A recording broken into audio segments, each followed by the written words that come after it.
Bueno, pues muchas gracias por la invitación. Buenas tardes. Además, con la hora que es, lo difícil que es venir a lo mejor hasta ahora y que esté así el espacio es maravilloso, ¿no? Además, voy a comenzar yo en este caso, porque siempre podemos tender a pensar que todo el mundo sabe qué es lo que ocurre en Palestina, pero es posible que no sea así y que a lo mejor lo que tengamos es digamos, una solidaridad un poco emocional, porque por acumulación de noticias, de masacres, etcétera, tendemos a empatizar, a solidarizarnos emocionalmente, pero al final a lo mejor las claves no las conocemos perfectamente, ¿no? Entonces, me va a tocar a mí hacer un pequeño repaso histórico, un poco de ladrillo, y luego pues lo más candente lo van a tratar Jaldía y Jaled, ¿no? Entonces, además es súper bueno que estemos en un espacio antirracista como este, además de antifascista, feminista, etcétera, seguro también, pero porque el tema del racismo es clave para entender también la cuestión de Palestina. Fijaos, Europa se ha construido sobre unas bases racistas, xenófobas, intolerantes, excluyentes, homogéneas durante los últimos 1000 años. Es decir, no es un proceso de hace 100, hace 200 años. Ha sido así un proceso de construcción de esos estados-nación, de exclusión del diferente, incluso de una desviación ligera de la religión imperante en ese momento y, por supuesto, de persecución de cualquier otra religión que ya fuera muy diferente al cristianismo, ¿no? Entonces, desde la Edad Media, Europa se ha construido expulsando, masacrando a las personas especialmente diferentes que había dentro del territorio europeo, en el caso de España o de Hispania, o como lo queramos llamar, pues las personas judeo-musulmanas, perdón, de las personas judías, hispano-judías o de las personas hispano-musulmanas. Todos recordamos el episodio de los Reyes Católicos expulsando a las personas hispano-judías o llamadas sefardíes, etcétera. O ya en Felipe III, unos años, 100 y pico años después, expulsando a las personas hispano-musulmanas que se las llama encima moriscas para intentar quitarles la hispanidad, ¿no? Como que eran extranjeras, cuando llevan aquí viviendo 800 años, cuando eran personas como cualquiera de nosotras, simplemente que profesaban una religión diferente, porque las religiones van cambiando en el curso de la historia a lo largo de las generaciones, ¿no? Pero eso no solo ha sido aquí en la península ibérica. Portugal también expulsó a las personas musulmanas en el siglo XV, Inglaterra, también Centro Europa. A partir de ahí se desarrollaron persecuciones cada vez más intensas contra las personas judías en todo el territorio europeo, también contra, ya he dicho, contra otras ramas cristianas, ¿no? Contra los arrianos o contra otras desviaciones, entre comillas, que llamaban los católicos cristianas, y se hacían cruzadas contra ellos y masacres. En el sur de Francia, por ejemplo, hubo una cruzada famosa, no recuerdo ahora contra qué rama cristiana. En todo caso, esa ha sido la forma de construirse de Europa durante 1000 años. Y además a eso hay que sumarle 500 años últimos de colonialismo. Si ya viene con un ADN, con un sustrato ideológico de deshumanización a la persona diferente, a la persona que encima se quiere subordinar por medio del colonialismo, por medio de usarle como una mano de obra o simplemente como una mercancía, en el caso de la esclavitud en África, etcétera, pues ese cóctel en conjunto nos lleva a ese colonialismo de los 500 años europeos que han sido auténticos genocidios allá por donde se ha desarrollado, ¿no? Entonces podemos pensar en África, no solo la explotación de los seres humanos, el tráfico de seres humanos que enriqueció a grandes dinastías europeas, incluso algunas dinastías españolas, incluso algunas dinastías que hoy están dentro del partido político fascista Vox, que su herencia de riqueza proviene de ahí, del tráfico de esclavos, de personas negras. Entonces, en África, pues, no sé, la población de Libia perdió el 50% de sus habitantes con la colonización italiana. La colonización de Argelia fue asesinada 1,5 millones de personas argelinas durante la colonización argelina. Si pensamos en la colonización de Norteamérica o la de Australia, la de Norteamérica encima se ha glorificado con esas películas en las que los colonos van avanzando en sus carromatos blancos en columnas y van disparando a los salvajes deshumanizados nativos, ¿no? A los que les van a despojar de su tierra y además les van a despojar de sus símbolos, como podemos ver en Buffalo Bill, cuando va disfrazado con esa indumentaria nativa, como podíamos ver en el intento de golpe de Estado en el Capitolio, con los seguidores de Trump, con ese tipo aparentemente pintoresco que iba con unos cuernos de bisonte y que lo que estaba haciendo era una apropiación de los símbolos nativos norteamericanos, ¿no? En Australia vemos lo mismo, ¿no? Vemos cómo ese genocidio contra las personas nativas pues se resume al final en despojarlas de su tierra, mantenerlas en guetos, reservas nativas, reservas indias, y si puede ser alcoholizadas, como pasa en Norteamérica, etc. Y eso es el resumen de por qué hoy no hay nativos en las Islas Canarias, no hay nativos en Puerto Rico, en Cuba, en Haití. No quedan nativos taínos, ¿no? Porque ese ha sido el proceder de Europa en su conjunto, de los países colonizadores europeos en particular. Y entonces, producto de ese proceso de colonización, llegamos además que, primero, cometemos en los 4 rincones del mundo esos genocidios y además internamente dentro de Europa se sigue desarrollando esas masacres contra la población, en este caso judía, ¿no? Ya musulmanes nos habíamos librado de ellos, por eso aquí no quedaba ninguna persona musulmana en España, hasta hace, digamos, 50 años o 40, que empiezan a llegar las primeras personas migrantes de Magreb, pero no quedaba ni una sola persona musulmana. Sin embargo, sí estudiábamos en los colegios con mucho orgullo esa España de las 3 culturas en Toledo, de la cultura judía, musulmana, cristiana, ¿no? Cuando donde se ha propiciado precisamente ha sido bajo la dominación de reinos musulmanes, no bajo la dominación de reinos cristianos, esa convivencia y esa tolerancia. Entonces, aquí no quedaba ninguna persona musulmana, pero sí seguían quedando personas judías en Europa, especialmente en Europa del Este, y las persecuciones y los que se llamaban pogromos, pues seguían aumentando en intensidad en el siglo XIX, especialmente con el auge de los nacionalismos en Europa del Este. Digamos, en Europa del Este ya se habían construido los nacionalismos, las naciones-estados, España, Francia, Inglaterra, ya se habían constituido. Faltaban constituirse los territorios nacionales que por la caída del Imperio Otomano pues faltaban por emerger. Y en esa también, en esas ideologías nacionalistas, excluyentes, racistas del siglo XIX, pues primero desembocan en esos pogromos también a los judíos, como verles culpables de todas las catástrofes, enormes masacres en Polonia, en Rusia, Hungría, etcétera, en los territorios del Imperio Austrohúngaro, y eso prosigue durante el siglo XX hasta que se llega a una escala industrial con el gobierno nazi, con el periodo nazi de Alemania. No hay que pensar que el periodo nazi, el genocidio o el judeocidio, no nos gusta más hablar de eso que holocausto, que el holocausto parece que es algo singular, que los nazis solo asesinaron a personas judías, es un término digamos que solo refiere a las personas judías, cuando el genocidio judío afectó también a personas soviéticas, digamos antifascistas, homosexuales, LGTB, etcétera, ¿no? Entonces, por no apropiarnos o no despojar al resto de colectivos del genocidio nazi, sí es verdad que obviamente durante la época nazi se produce un genocidio específicamente judío, ¿no?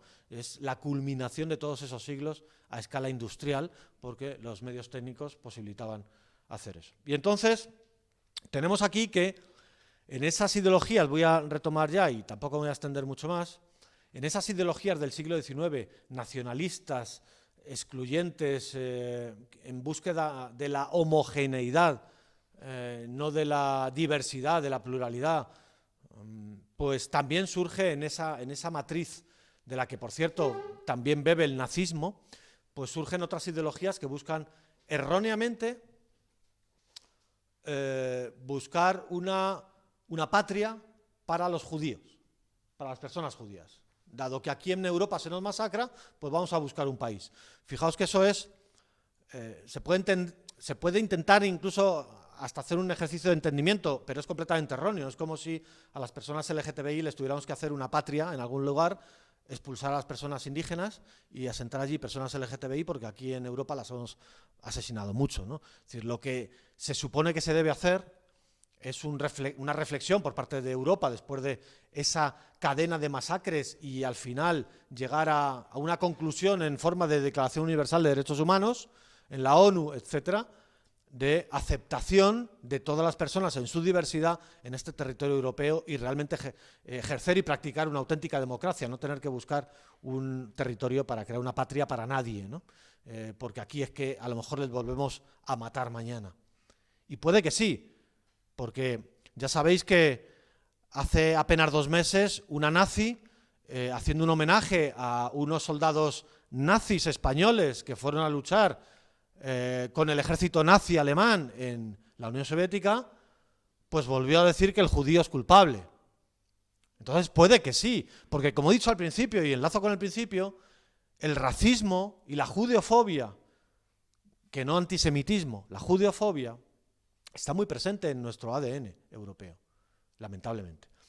Y además puede que sí, que eso vuelva a ocurrir, porque encima la jueza que iba a investigar si eso era un presunto delito de odio o exaltación del nazismo, exaltación de ideología o de crímenes contra la humanidad, encima archivó el caso en 24 horas. Una jueza muy conocida por ser una tipa de vínculos filonazis con el partido Vox, etcétera, ¿no? Rodríguez Medel se llama. Entonces, efectivamente, pues querer buscar una patria por las personas judías, como en el siglo XIX, ante tantas masacres, en un momento dado, pensaron o idearon, pues bueno, puede tener en cierto sentido un entendimiento, pero completamente fraudulento y falso. Esa no es la solución. Aún así surge esa ideología por intelectuales, primero cristianos y después judíos, denominada sionismo. Y el sionismo busca eso, encontrar una patria segura para las personas judías. Entonces habría que encontrar una ideología, como ya he dicho antes, que buscase una patria segura para las personas LGTB, una patria segura para las personas amantes de los gatos, una patria segura para las personas... No se pueden hacer patrias seguras en función de ideologías o de sentimientos religiosos o de gustos o apetencias, ¿no? Entonces, ese sionismo evolucionó, al principio era una ideología minoritaria, pero en esa conjunción con el colonialismo de hace 100 años, pues el Imperio Británico encontró que podía ser un magnífico instrumento, una magnífica herramienta al sionismo, esa ideología de hace 100 años, por 2 motivos. Una, para librarse definitivamente de los judíos de Europa y quitárselos de encima, que en definitiva los racistas británicos, como el resto de racistas europeos, eran lo que buscaban. Y 2, porque posiblemente convenía tener un portaaviones, en aquel momento no existían los portaaviones, pero bueno, una base militar en esos territorios en los que el Imperio Otomano había sido derrotado y que los europeos se prestaban a repartir como los trozos de un pastel hace 100 años. Y porque además en esos territorios, digamos que con pegar una patada al suelo, pues salía petróleo. Y ya en aquel momento, hace 100 años, estamos hablando de la Primera Guerra Mundial, no de la Segunda en este momento, en la Primera Guerra Mundial, la importancia del petróleo con los primeros aviones, con los primeros carros de combate, los coches, ya los automóviles, pues tenía una importancia trascendental. Y entonces el Imperio Británico, que no era tonto, pues favoreció ese objetivo. El Imperio Británico, Reino Unido, se hizo cargo de Oriente Medio tras la caída del Imperio Otomano hace 100 años, y en ese periodo de gestión, fijaos que nunca hemos dejado a las personas nativas de los lugares decidir cómo se querían organizar. Ya con África dividimos el territorio africano así en la conferencia de Berlín, con una regla y con lápiz diciendo esto para ti, esto para ti. Ese fue el reparto que hicimos de África y por eso las fronteras en África tienen esas líneas rectas de miles de kilómetros. Eso mismo ocurre en Oriente Medio. En Oriente Medio, Francia, Inglaterra y Rusia, aunque Rusia luego con la revolución bolchevique pues queda fuera del reparto, pero en un primer momento hacen mapas con las mismas reglas, las mismas rectas geométricas que África para repartirse el territorio. Y entonces, además, pues en Reino Unido se hace cargo de esos territorios durante un tiempo y en ese hacerse cargo dice vamos a llevar a cabo y acometer ese plan sionista de crear aquí un país para las personas judías europeas. Y además lo que opinen estos árabes subhumanos, porque un aspecto que también tiene muy presente el colonialismo y el racismo europeo es el orientalismo, aplicable a todo aquello que es de fuera de las fronteras europeas, y todo lo que es fuera de las fronteras europeas es bárbaro y es subhumano y es menos que, no tiene el valor que pueda tener incluso una mercancía.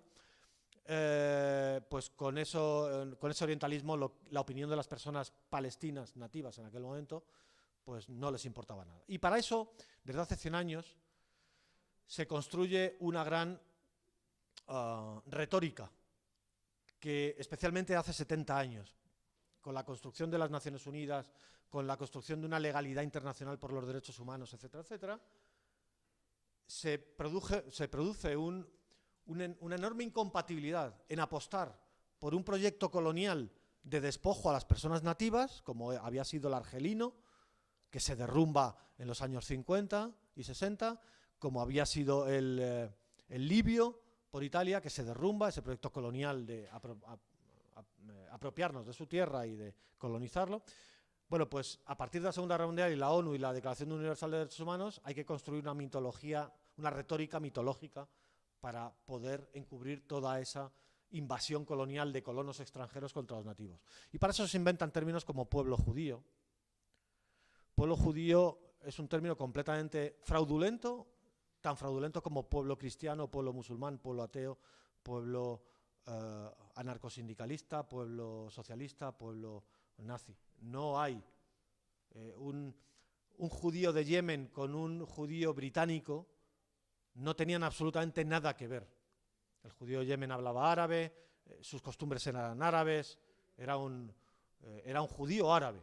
Mientras que un judío británico era un judío europeo, blanco, probablemente también racista con otros grupos sociales en África, etcétera, etcétera. Entonces, pero se construye esa mitología para, aplicando la palabra pueblo a un grupo social, que pensemos que si son un pueblo, entonces es que tienen derecho a algún tipo de autodeterminación en algún sitio, no sabemos dónde. ¿Y dónde será ese sitio? Bueno, vamos a mirar el registro de la propiedad mitológico, que se llama Biblia, y entonces en ese registro de la propiedad mitológico dice que es que Palestina les pertenece a los judíos. Imaginaos que, según ese registro de propiedad mitológico, Palestina también nos perteneciera a las personas cristianas. Bueno, yo no lo soy, pero 3.000 millones de personas cristianas tuviéramos que ir a vivir a Nazaret o a Jerusalén o a Belén, ¿no? Entonces, bueno, se crea una enorme terminología, una retórica, toda una industria de la propaganda también para fabricar eso, con las películas de Hollywood, etcétera. Yo voy a ir acabando aquí, simplemente algunos términos más. Cuando escuchéis civilización, herencia judeo-cristiana, eso es un completo fraude, nunca ha existido. Si ha existido algo parecido, ha sido la civilización o la herencia judeo-musulmana, con Maimónides, con Ben Gabirol, con distintos pensadores, filósofos de la España musulmana que eran judíos, o visires, digamos, primeros ministros de reinos musulmanes en la península ibérica que eran judíos, etcétera, sin ningún tipo de discriminación.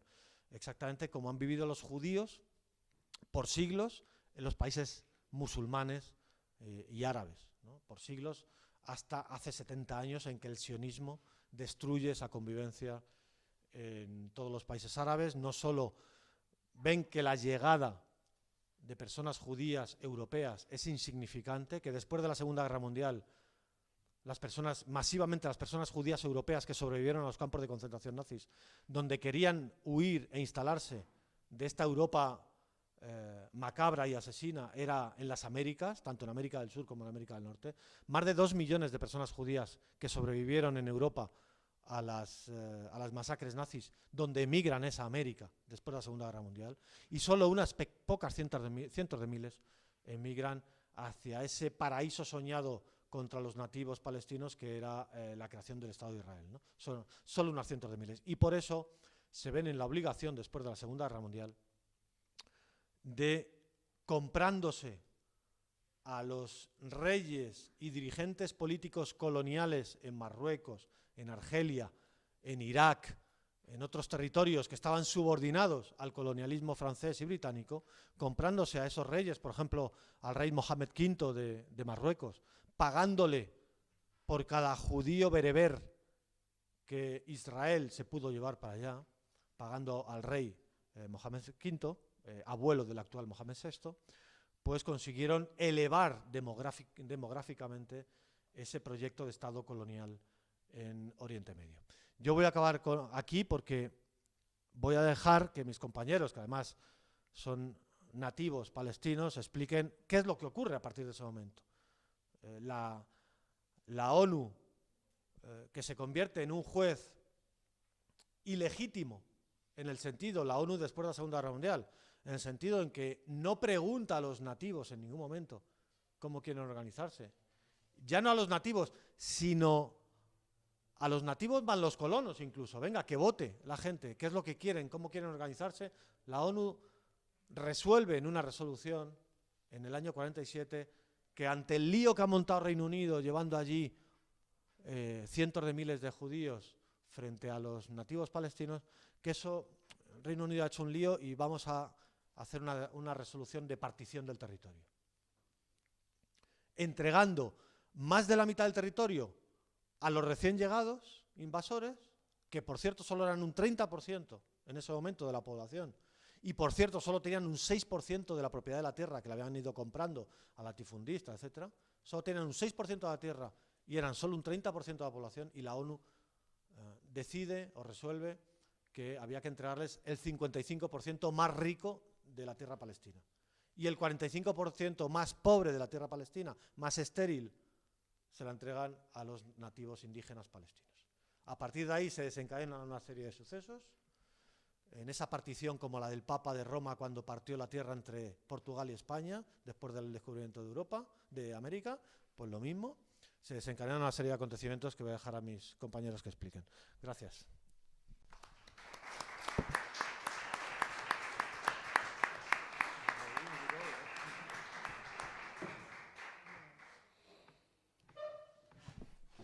Bueno, pues yo voy a continuar con cómo responde el pueblo palestino ante estos hechos. Como bien ha contado Dani, la migración hacia Palestina empieza a finales del siglo XIX, empujados o impulsados por el proyecto sionista. Muchas personas judías empiezan a ir a vivir en Palestina, a colonizar Palestina. Al principio las personas en Palestina las acogen porque vienen a vivir, estamos acostumbradas en Palestina de que es Tierra Santa, vienen personas cristianas, vienen personas judías a visitar Palestina y mucha gente se queda a vivir ahí. Además estábamos acostumbradas a vivir en una convivencia igualitaria y armónica con gente judía palestina, con gente cristiana palestina y gente musulmana palestina, de todas las creencias y credos. Hasta que empiezan a darse cuenta del proyecto, porque ya empiezan a descubrirse algunos documentos, se empieza a saber qué es lo que están planeando para Palestina, que es ocupar la tierra y expulsar a su gente. Quieren la tierra sin su gente y empiezan a propagar esa leyenda falsa con la que se ha basado, se ha creado el sionismo, que es que Palestina era una tierra sin pueblo para un pueblo sin tierra, cuando Palestina realmente era un pueblo, otro pueblo más del Mediterráneo, y estaba tan desarrollado, al igual que cualquier otro pueblo, como en España, en Grecia, en Italia, en Francia, cualquier sitio, éramos pues a la misma altura. La gente empieza a darse cuenta también, bajo el mandato británico, de que el gobernador británico empieza a darles unos privilegios a esta gente que empieza a venir y a construir colonias, los famosos kibbutz, mientras está subiendo los impuestos a las trabajadoras y trabajadores palestinos. Entonces empiezan ya los conflictos, empieza la gente a protestar, empiezan a exigir por lo menos un trato igualitario con esas personas. Se empiezan a enfrentar porque ven que el gobierno británico en Palestina empieza a armar a esta gente. Ellos empiezan a tener armas, muchos de ellos habían participado también en la Primera Guerra Mundial y sabían manejar las armas y empiezan a atacar a los campesinos palestinos. Se crea el Fondo Nacional Judío, que empieza a crear pequeña industria en Palestina con la exigencia de que solamente pueden dar trabajo a personas judías. Ya las palestinas y palestinos empiezan a notar que aquí hay algo. Ocurre la revuelta palestina en el 1936, una revuelta que dura lo que ha durado aquí la guerra civil, del 36 hasta el 40-41 me parece, con una huelga de 6 meses, es la huelga más larga en la historia de las huelgas de trabajadores. Ese enfrentamiento es tan reprimido de forma dura por parte del gobierno británico, de que incluso ahorca a gente, a las personas rebeldes en la plaza pública, encarcela a muchísima gente, asesina a mucha gente y apoya y sigue apoyando a los colonos, dándoles armas y permitiéndoles que sigan masacrando a la población palestina. Entre el 36 y el 47, que es cuando ya las Naciones Unidas, como ha dicho Dani, sin ninguna legitimidad, porque no preguntan a la población autóctona palestina, piensan que para acabar con ese enfrentamiento, lo que deciden es dividir el territorio y, como ya lo ha dicho Dani, dar más terreno a las personas colonas que habían venido de fuera y que no formaban ni el 30% de los habitantes de Palestina, sin tener en cuenta la población autóctona. Siguen las protestas, sigue la sociedad palestina organizada, y aquí tengo que hablar también del papel de la mujer palestina o las mujeres palestinas, porque también en Europa, en general, en Occidente, hay una imagen estereotipada de la mujer palestina, en especial la mujer árabe o la mujer musulmana, que pobrecita, que está sumisa, que no participa, que no tiene papel.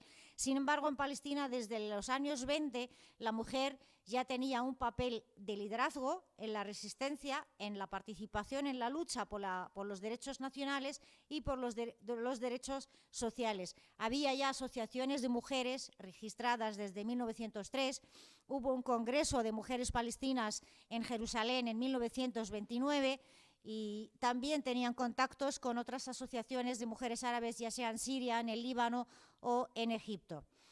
Las mujeres lideran las manifestaciones en Palestina y las huelgas y hacen piquetes y apoyan a la resistencia, incluso participan en la lucha armada, en la defensa de Palestina. Y eso es importante recalcarlo, porque siempre hay una mirada, como bien ha dicho Dani, orientalista hacia nosotras, de que no somos nadie, e incluso a veces se justifica el que se permita la ocupación de Palestina o la colonización de Palestina con la excusa de que, claro, como los árabes, las mujeres no tienen sus derechos, no tienen igualdad. Parece ser que eso forma parte de la leyenda o la propaganda que intenta hacer el sionismo, y parece ser que esto hace que la gente diga, es como si nos lo mereciéramos, que aunque fuera así, eso no justifica el que colonicen, el que masacren, el que estén matando a nuestra gente en Palestina. Después del año entre el 47 y el 48, cuando ocurre la Nakba palestina, el 15 de mayo, y hasta el 49, hay muchísimas masacres que se cometen en Palestina, tanto que borran de la faz de la tierra a más de entre 500 y 600 pueblos y aldeas palestinas. Y cuando decimos borrarlas de la faz de la tierra, es que vienen las milicias armadas, rodean la población por 3 partes y dejan una parte hacia la frontera de fuera de Palestina para que la gente vaya huyendo. Matan a todas las personas, abren a las mujeres embarazadas en canal, asesinan a niños y a bebés y a fetos, violan a las mujeres y dejan escapar a unos cuantos, con el objetivo de que cuando lleguen al siguiente pueblo que lo cuenten, y que luego el siguiente pueblo, cuando oiga que está llegando las bandas estas armadas, pues la gente vaya huyendo hacia la frontera y vaya saliendo de Palestina. Y de este modo es como han conseguido expulsar a Palestina de 2/3 de la población. 350.000 palestinas y palestinos tuvieron que refugiarse en los países de los alrededores entre el 47 y el 48. Después de la Nakba, y quedarse ellos con la parte que según la ONU les había asignado, y Gaza queda bajo mandato de Egipto y Cisjordania bajo mandato de Jordania, hay un poco de no calma, sino que la gente vive esa Nakba, esa catástrofe con mucha decepción, porque por eso la llamamos Nakba. No es porque el hecho de la expulsión de las palestinas o las masacres ocurrieran en ese día del 15 de mayo del 1948, sino porque la catástrofe para nosotras ha sido la creación o la fundación del Estado de Israel sobre nuestro territorio, y que la comunidad internacional lo permita, calle, y que esperábamos la ayuda de los países vecinos árabes, y que vemos que esa ayuda no llega o no sirve para nada. Y por eso ya hay un periodo de decepción, de que la gente pues no sabe qué hacer. Más de la mitad de la población está fuera, y entre el 48 y a partir del 67, que es la segunda Nakba, en el 67, en el 5 de junio, que es cuando Israel ocupa el resto de Palestina, que es Gaza, Cisjordania y Jerusalén, cuando la población palestina refugiada fuera de Palestina empieza a organizarse, se crea la OLP, la Organización para la Liberación de Palestina, que es un paraguas que conjunta a todos los partidos políticos palestinos, el Partido Fatah, el Frente Popular para la Liberación de Palestina, partidos de izquierda y de derecha, liberales, de todo, y se forma esa organización. Se crea también la Carta Nacional Palestina, que es la Constitución, donde hay artículos que definen la relación de los palestinos entre sí, los palestinos con su tierra, y que una Constitución palestina en toda regla. Empieza también el entrenamiento para la lucha armada, para volver a luchar y volver a recuperar Palestina, porque es un derecho que además está reconocido en esa Carta Nacional de las Naciones Unidas. No es que lo inventemos, aunque es lógico y es normal que cualquier pueblo o cualquier persona que haya sido atacada y le hayan usurpado su casa, sus pertenencias y su tierra y su patria, quiera luchar, pero aún así legalmente también está reconocido el derecho a la resistencia. Las facciones palestinas empiezan a entrenar, algunas en Jordania, en Siria, en el Líbano, para intentar crear un ejército que luche por la recuperación de Palestina. Luego, también son atacadas en Septiembre Negro, en el 77, en el 82 en el Líbano, son expulsadas de los países árabes hasta que finalmente quedan con la base en Túnez, que Túnez está bastante lejos, no tiene frontera con Palestina. Y luego surgen ya los movimientos de resistencia desde dentro de Palestina. En el 87 tenemos la primera intifada, que es cuando ya la gente sale a la calle con piedras, con palos, con todo lo que puedan, niños, mujeres, y sale una sociedad bastante organizada, sin tener liderazgo político, sin pertenecer a ningún partido o perteneciendo a partidos, pero es una sociedad civil organizada, de asociaciones de mujeres, de jóvenes, de estudiantes, de trabajadores, de campesinos, que son los que hacen los comités de la resistencia y mantienen esa intifada o este levantamiento durante 5 años, desde el 87 hasta el 91, que cuando ya empiezan a llegar esas imágenes de niños luchando contra tanques con piedras, los soldados con piedras rompiendo los huesos de los brazos de los chavales, y la opinión pública fuera empieza a exigir, empieza a llamar la atención, a decir: ¿qué está pasando? ¿Por qué no hacéis nada? Esto no es normal, no puede ser. Ya se juntan los gobiernos aquí en Madrid, promovidos por supuesto por Estados Unidos, la Unión Europea, Rusia y la ONU, representantes de la ONU, y se sientan a la misma mesa de negociaciones a líderes árabes y líderes sionistas. Ni siquiera en esta ocasión permiten a los palestinos y palestinas tener una representación. O sea, ni siquiera nos permiten nosotras, que nos atañe lo que está pasando, que es nuestra tierra y nuestra patria, que haya una representación que hable y que diga y que tenga condiciones. No, vienen algunos representantes de la OLP dentro de la delegación jordana en esa mesa. Pero luego algunos de estos empiezan a tener conversaciones secretas con los israelíes hasta que llegamos a los acuerdos de Oslo en el 93. Esos acuerdos, el pueblo palestino en su mayoría no está de acuerdo con ellos. ¿Qué pasa? Que se había conseguido que a nivel internacional la OLP sea reconocida como representante del pueblo palestino, representante legítimo del pueblo palestino. No había habido elecciones, por supuesto, porque los palestinos estamos desperdigados por todo el mundo, no había habido elecciones dentro del territorio palestino, pero al principio había un consenso por parte de los partidos que representaban a todas las palestinas.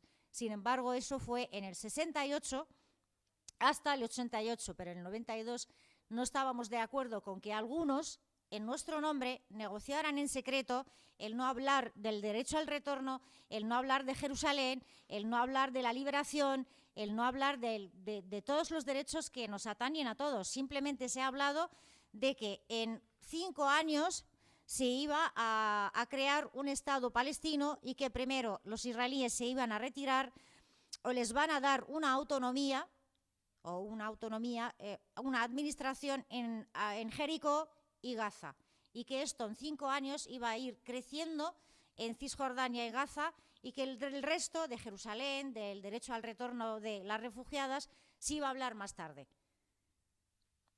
Por supuesto que no es justo. O sea, ¿cómo me pides que me has quitado todo, me das una autonomía para administrar unos territorios bajo o subyugadas a la ocupación, sin pensar en toda esta gente que está afuera, que son más de 6 millones de personas? El derecho al retorno es lo principal, es lo más importante para que la gente pueda volver a sus hogares. Y sus hogares de donde han salido, en Jaffa, Haifa, Acre, Nazaret, Beerseba, cualquiera de las ciudades. Pues de esto no se habló. Aún así, se firman estos acuerdos, la autoridad palestina vuelve. Entre el 93 y 95 se crea la autoridad palestina con muchas condiciones de que Israel controla todo, las fronteras, el agua, los suministros, la recaudación de impuestos. Y algunos de vez en cuando piensan, hay un gobierno palestino, pero ¿qué gobierno? Si no puede permitir que un niño que nazca en Palestina pueda tener un DNI o una nacionalidad palestina. Si no puede permitir que una persona palestina pase de Cisjordania hacia Gaza. Si encima el grosso de este acuerdo es la coordinación de seguridad, que es dar información a los servicios de inteligencia de la ocupación para darles información sobre las personas activistas, sobre las personas rebeldes, sobre las personas organizadas o cualquier información que ellos quieran sobre estudiantes que están organizadas para tener cualquier tipo de organizador para su vida política y social, sus temas, o para luchar por Palestina y para luchar contra la opresión, porque la opresión y las agresiones no han parado en Palestina ni un día, ni siquiera después de la firma de estos acuerdos. Sigue el ejército israelí entrando en las casas palestinas de madrugada, llevándose a los jóvenes, despertando a los niños de sus camas, haciéndoles fotos y a veces deteniendo a niños incluso de 5 años para interrogarles, amenazarles, sacarles información a los niños o intimidar o chantajear a sus padres para que los padres digan o entreguen a alguien que ellos quieran coger. Luego llega la segunda intifada en el 2000 y hasta nuestros días pues sigue el pueblo palestino luchando.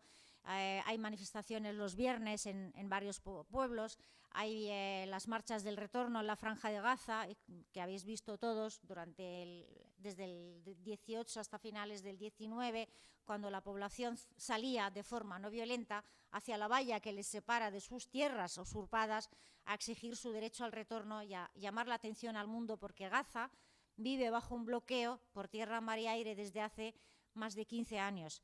Cisjordania está dividida en guetos separados de por sí. Para ir de un barrio a otro, para ir al trabajo, para ir a la universidad, hay que pasar varios controles militares, checkpoints, y hay que pasar por humillación y a veces te dejan entrar o no te dejan entrar.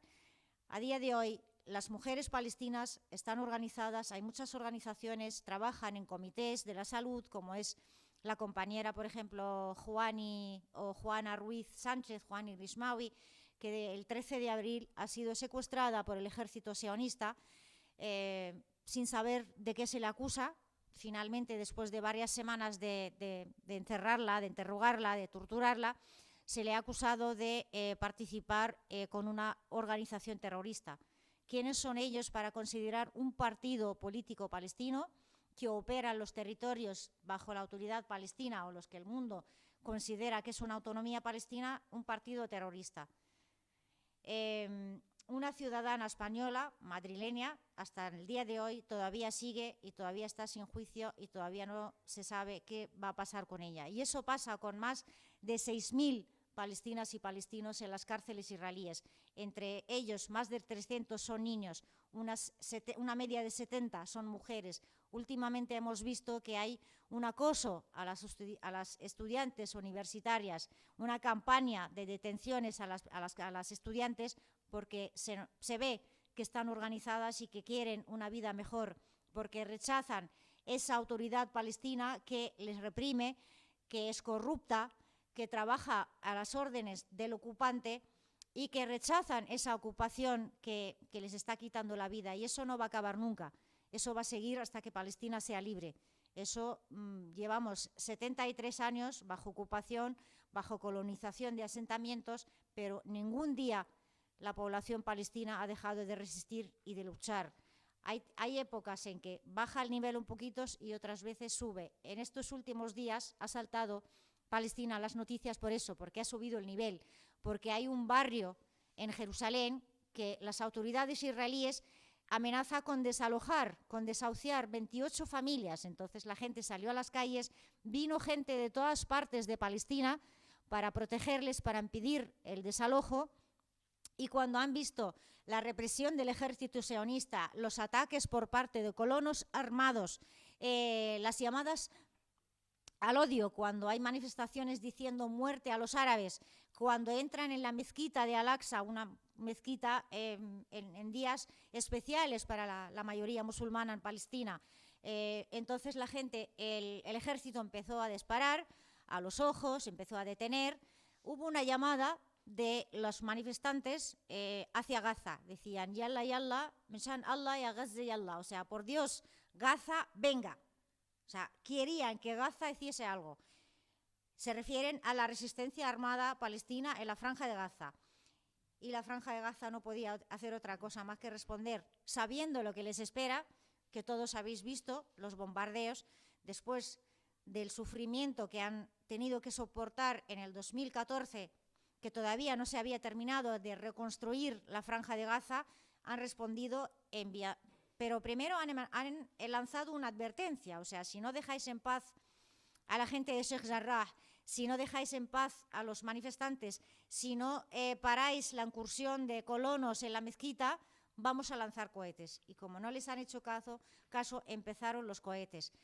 La gente en la Palestina ocupada en el 48, esa parte de Palestina que la ONU decidió darla a los sionistas para la creación del Estado, que después de 73 años intentando israelizarlos, porque les han dado carnet de identidad israelí, a pesar de que no tienen los mismos derechos porque no son judíos, porque hay discriminación hacia ellos por no ser judíos, pensaban que esa población ya se había olvidado de su entidad palestina, se habían olvidado del resto de Palestina. Salieron en Led, salieron en Haifa, salieron en Acre, salieron en Nazaret, y todos salieron en caravanas hacia Jerusalén, y algunos se enfrentaron a los colonos y al ejército en las propias ciudades. Los palestinos han llamado a una huelga general desde hace muchos años que no se llama la huelga general, y se ha secundado esta huelga en todos los territorios, todas las parcelas estas de Palestina que intentan dividir para hacer que la gente, cada zona tenga sus problemas y no pensemos como un pueblo único y unido. Gaza tiene el problema del bloqueo, Cisjordania tiene el problema de los checkpoints y los controles militares, Jerusalén tiene el problema de que la residencia que se la pueden quitar en cualquier momento. Los del 48 es ese sistema de apartheid que sufren, pero en estas últimas semanas volvimos a sentirnos un pueblo. Incluso las que estamos fuera, en los campos de refugiados y en la diáspora, hemos salido a las calles. En casi todas las ciudades del mundo ha habido masivas manifestaciones, no solamente en las palestinas, sino la gente solidaria con Palestina, y hubo una respuesta muy positiva. Por lo tanto, volvemos a un momento de resistencia y de que Palestina, la lucha por Palestina, esté el nivel alto, y necesita Palestina que ese nivel no baje, porque han pagado precios muy altos y ya es el momento de que no paremos. O sea, está bien las manifestaciones que hemos tenido, la respuesta que hemos tenido en las calles, pero esto tiene que continuar para que no sea en balde el sacrificio que ellas y ellos han hecho, para que no ese precio que han pagado tan alto, en más de 200 personas asesinadas en Gaza, entre ellas 65 son niños, hogares destruidos, colegios, hospitales, detenidos también en Cisjordania y en la Palestina del 48, que eso, por favor, no haya sido para nada, que sigamos y sigamos insistiendo. Y por eso os anuncio que el 5 de junio, que es la conmemoración de la segunda ocupación de Palestina, vamos a salir a las calles otra vez y vamos a decirles que estamos con ellas, que no están solas. Y ahora, para no alargarme más, le voy a pasar la palabra a Khaled, porque la juventud palestina está haciendo un papel muy importante. Palestina, el 70% de la población palestina, o más del 70%, es población joven, y ellos hoy en día, tanto dentro como fuera de Palestina, están haciendo un papel muy importante y se merecen llegar a liderar el movimiento palestino, porque queremos acabar con ese liderazgo o esa autoridad nacida de los acuerdos de Oslo, que vive bien, que se beneficia, que hace negocio con esos acuerdos y esa coordinación de seguridad con el ocupante, y se olvida de servir a su pueblo, se olvida de lo que sufre el pueblo y hace de una represión por doble represión a la población palestina. Tenemos que hacernos fuertes, tenemos que unirnos, organizarnos para acabar con esto y volver a iniciar la marcha y la lucha por la liberación de Palestina. Muchas gracias.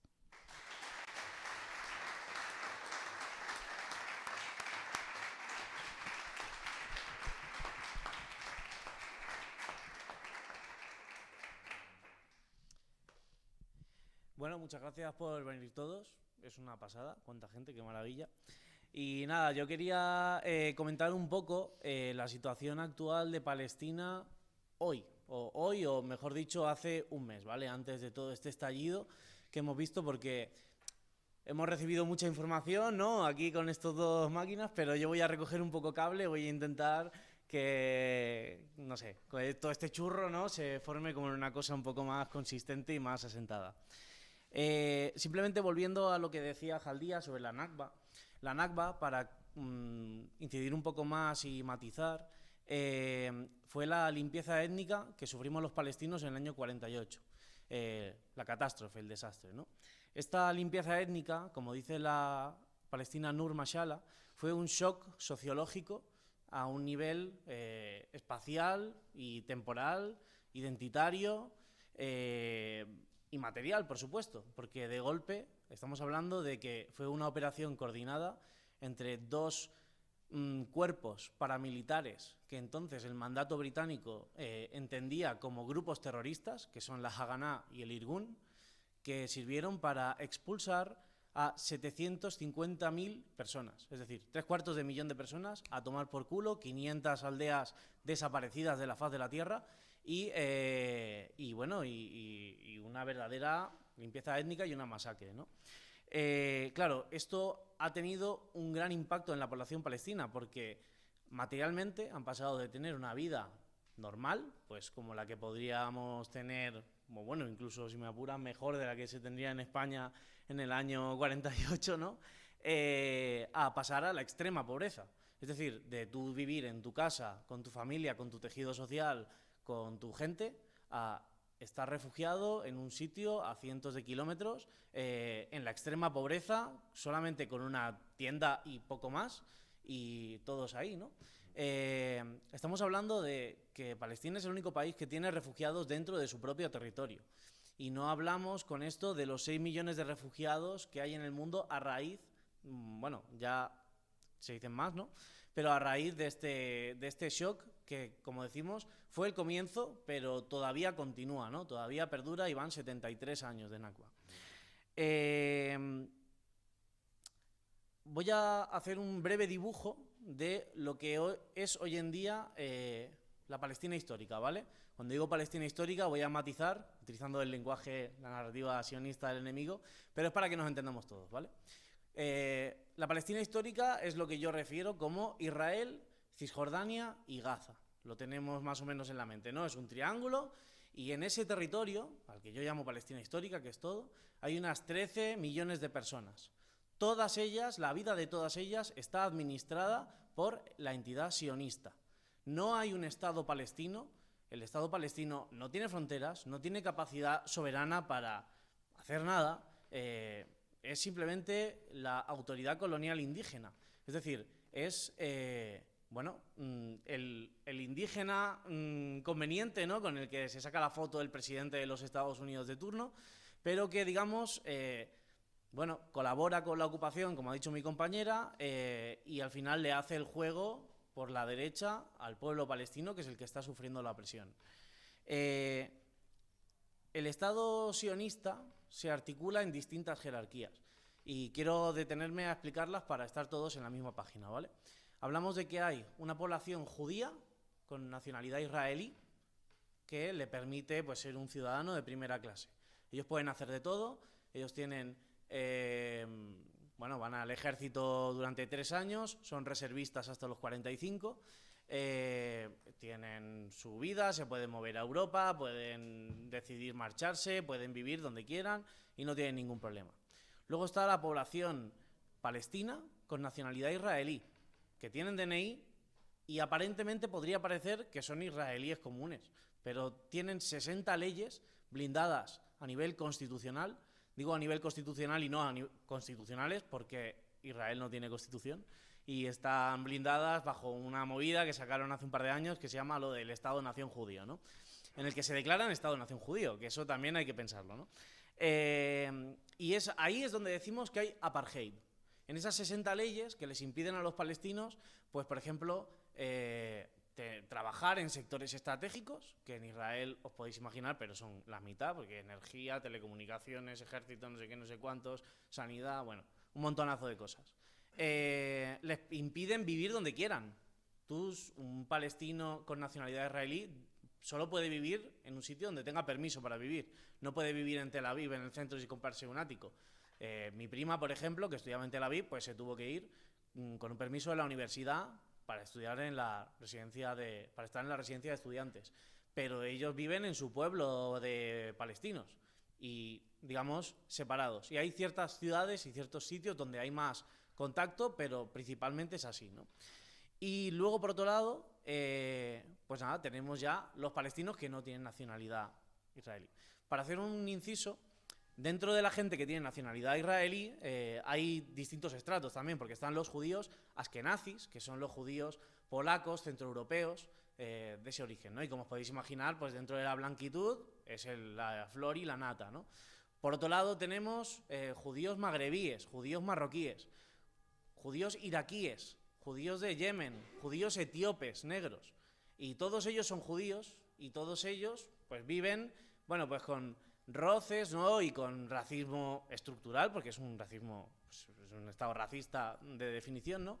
Pero bueno, no tienen leyes. Pero los palestinos que tienen nacionalidad israelí sí tienen leyes que les separan y hay una segregación racial en ese sentido. Luego tenemos a los palestinos que viven en los guetos del interior, que es lo que se llama, en los medios lo llaman Cisjordania. A mí me hace gracia la palabra Cisjordania porque dices tú, ¿qué cojones es Cisjordania? Es lo que está al lado de Jordania, ¿no? Cis, pues debe ser, pues eso, no sé.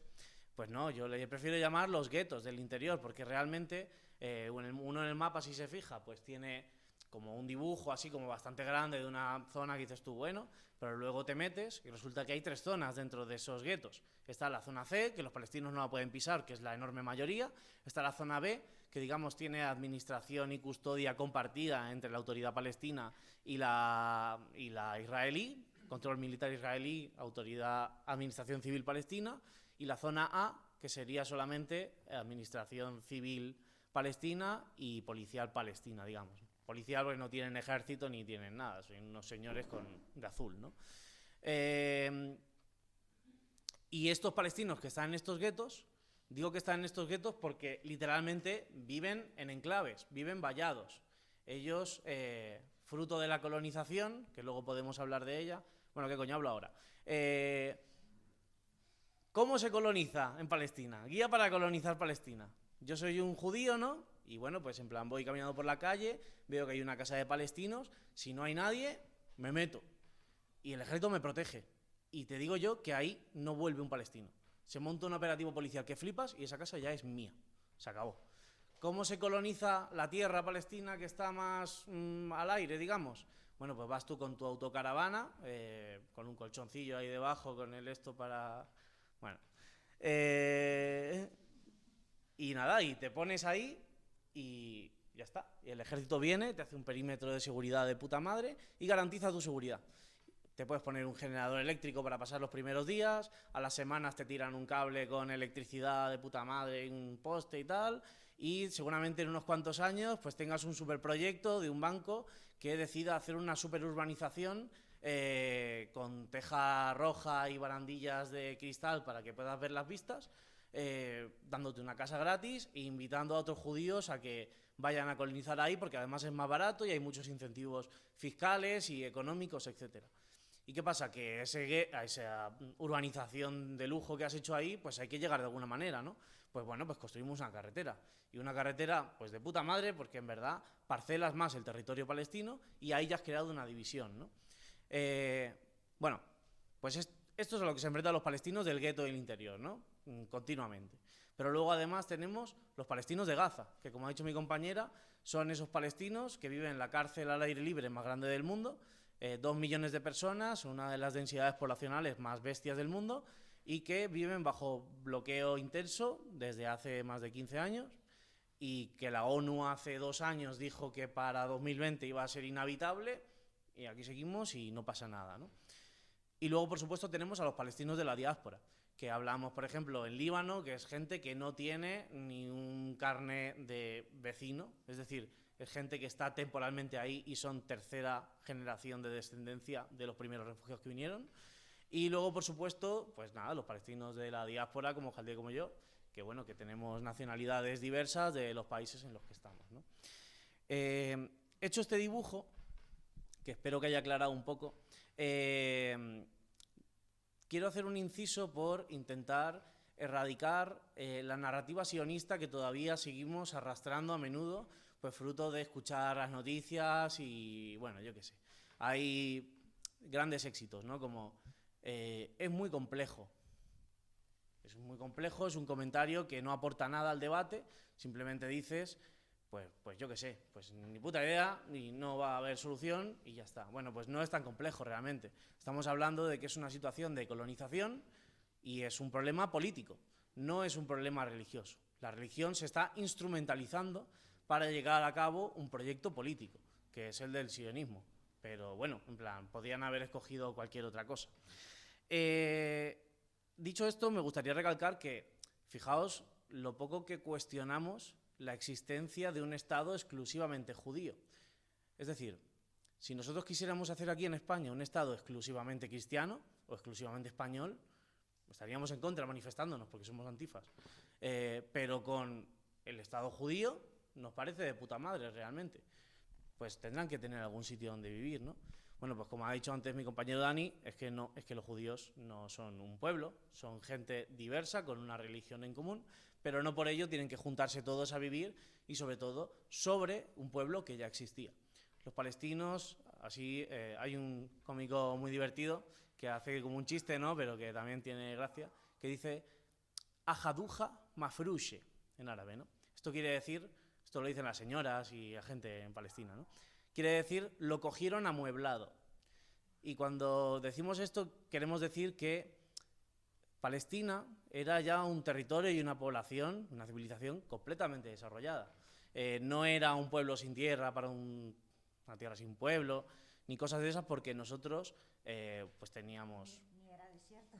Ni era desierto, ni lo hicieron florecer, efectivamente, porque ya había una producción de puta madre de naranjas y de cosas ahí increíble. Pero quiero decir que había ya pues artistas, obreros de la metalurgia, habían profesores, habían intelectuales, habían artesanos, habían campesinos, había de todo. Los israelíes se les ocurrió, no sé, construir un aeropuerto y dijeron, ¿dónde construimos un aeropuerto? Hostia, ¿y si lo hacemos en el aeropuerto que ya existe? Hostia, y cogieron nuestro aeropuerto y lo llamaron el aeropuerto de Ben Gurión, pero es nuestro, ¿no? Teníamos una línea de tren y ahora es su línea de tren. Teníamos puertos y ahora son los suyos, ¿no? Y tú te vas a las casas robadas que puedes encontrar en Haifa o en Jerusalén y son las mismas casas. Y cuando ha habido programas de televisión o reportajes o cosas, hay un colectivo que se llama The Colonizer, que son la hostia porque documentan muy bien esto, ¿no? Y bueno, pues los colonos están viviendo en casas que llegaron amuebladas, que los armarios buenos de madera maciza son los que tenían los palestinos y los han cuidado, porque son de puta madre, porque son armarios que tienen 100 años. Las lámparas son esas, los grifos son esos, y es increíble el nivel de robo y el nivel de, digamos, desaparición forzada que se ha intentado meter, ¿no? Nos han robado el lenguaje, los israelíes dicen todo el rato yala, ¿no? Como nosotros. No, como nosotros no, es que es nuestra palabra. Nos dicen, bueno, comen falafel, comen hummus, dicen que es la comida nacional de Israel, ¿no? Nos roban nuestras canciones, nuestras tonadillas, cuando, bueno, pues eso, las ponen así como con letras hebreas por encima y tal. Y no sé, y es un continuo. Bueno, dicho esto, quiero hacer un breve repaso un poco de lo que ha pasado ahora, simplemente para terminar de llegar hasta el momento actual, ¿vale? Esto que hemos visto estas últimas semanas, como ha dicho mi compañera, lo hemos llamado la intifada de la unidad. Y ha sido muy importante porque ha habido un consenso que desde hace muchas décadas no veíamos, que es que Palestina tiene que ser libre del río al mar, tiene que acabarse el apartheid, tiene que acabarse la ocupación, tiene que haber derecho al retorno a sus casas, allá donde estuvieron de los refugiados, y tiene que haber autodeterminación real. Y en ello estamos los palestinos de la diáspora, los palestinos de los guetos, los palestinos de los territorios ocupados del 48 que tienen DNI israelí y los palestinos de Gaza. Y estamos todos a la misma. Llevábamos una temporada en la cual veníamos un poco desmotivados porque ha habido una ola de normalización en la cual Marruecos había normalizado relaciones con el Estado sionista, Emiratos Árabes, Bahrein, etcétera. Pero realmente, bueno, pues esto es un buen aliento y además yo creo que de alguna manera nos estamos empezando a colar en el mainstream media, por así decirlo, en parte también porque el movimiento Black Lives Matter ha encumbrado muchísimo y ha apoyado muchísimo la cuestión palestina y estar en los medios estadounidenses pues está en el ojo del huracán, pero también aquí se lleva haciendo un trabajo muy intenso a través de la campaña de boicot, a través de muchísimas cosas, ¿no? No sé, ¿de qué más quieres? Masar Badil. Bueno, como decía, veníamos muy desmotivados porque, aparte de eso, llevamos 30 años de retroceso. Como ha explicado antes mi compañera, en el año 91 se tiene aquí una conferencia con los principales líderes del mundo, donde la causa palestina se vende realmente. Los palestinos decimos, sí, tenemos derecho al retorno, la resolución 194/48 de la ONU está muy bien, que tienen derecho a volver a sus casas allá donde estuvieran, pero viene Israel y me ofrece un Estado en un territorio acotado, con una mierda de competencias, sin capacidad de soberanía, y a mí me parece bien decidir que esos refugiados que fueron expulsados entonces de allá no van a volver, me da igual, a mí esto me parece un avance. Y violando la Carta Nacional Palestina, nuestra Constitución de la que nos hemos dotado. Lo cual, digamos, tuvo muchas críticas, pero fue encumbrado por los medios internacionales como el proceso de paz, ¿no? el proceso de paz o el proceso de negociaciones donde entre nosotros sabemos que no puede haber proceso de paz ni negociaciones entre opresor y oprimido y víctima y verdugo, como no puede haber proceso de paz o mediación entre una agresión machista y una persona que ha sido violada, ¿no?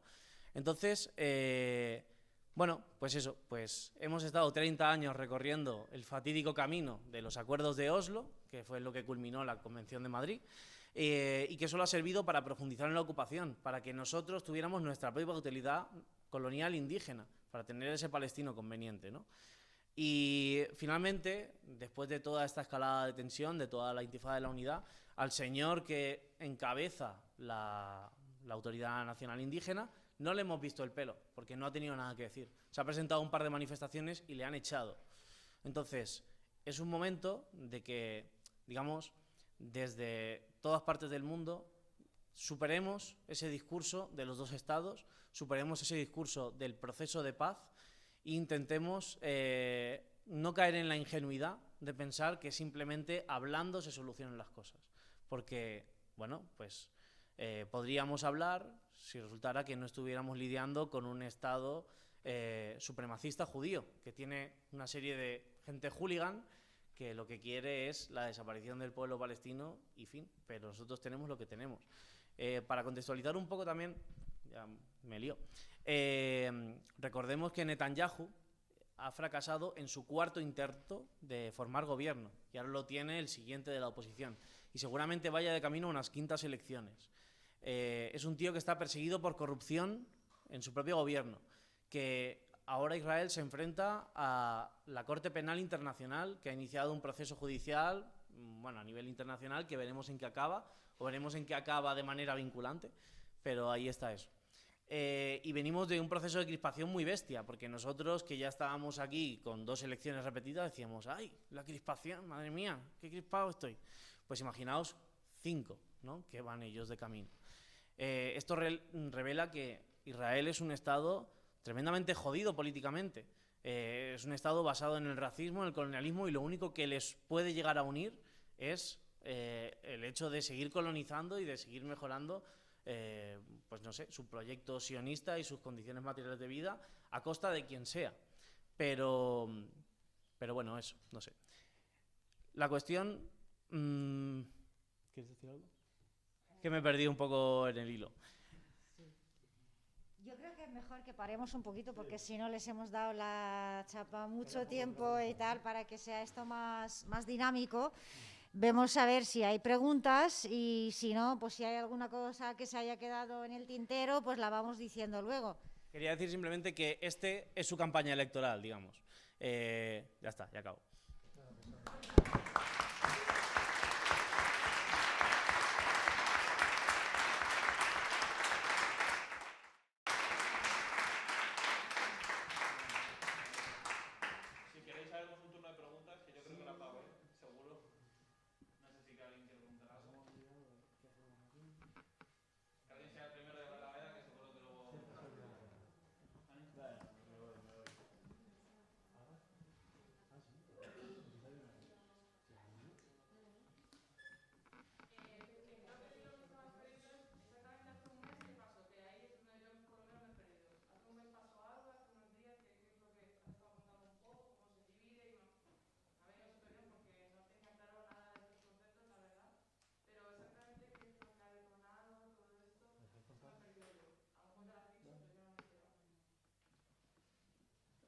Vale, tal como se ha explicado,